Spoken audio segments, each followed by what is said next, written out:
Pristatau jums laukinių Žemaitijos lygumų žemaitukas vardu Taškis ar Taškiukas ar koks ten chujukas. Nu ką aš galiu pasakyti, nu ką.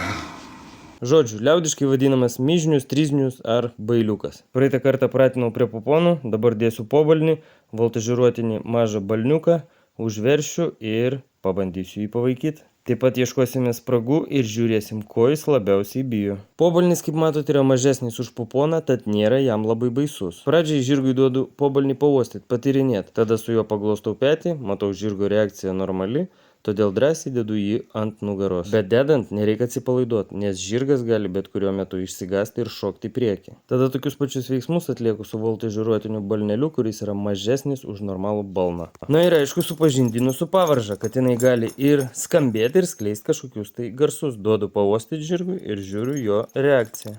Jei matau, kad žirgas ramus, galiu ją prisiginėti prie voltažiruotinio balnelio. Bet pradžiai reikia būti apsičiupinėjus žirgą, kad jis nebijotų prisilietimų prie pilvo, nes pilvo sritis pas žirgą yra gan jautri. Prisegęs balnelį, patapšnoju jį, patampau, visai pamuistau. Na aišku, komentatoriai toj prikomentuos, ką aš ten tampau, su visokiom subtilybėm.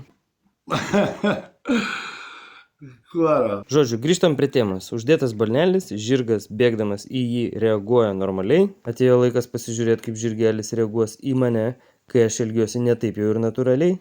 Tai va aš imu ir pradedu šokinėti, nes man nuo žemės reikės pašokti, kad užlipti ant balno. Na ir šitoj vietoj atsiveria visos žirgo baimės. Pasirodo, žirgas labai bijo, kai kažkas šalia jo šokinėja.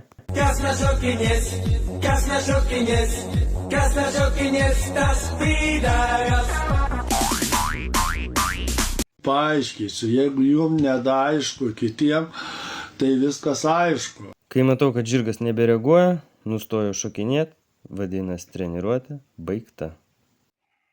Kam patiko, tai rašykit 3.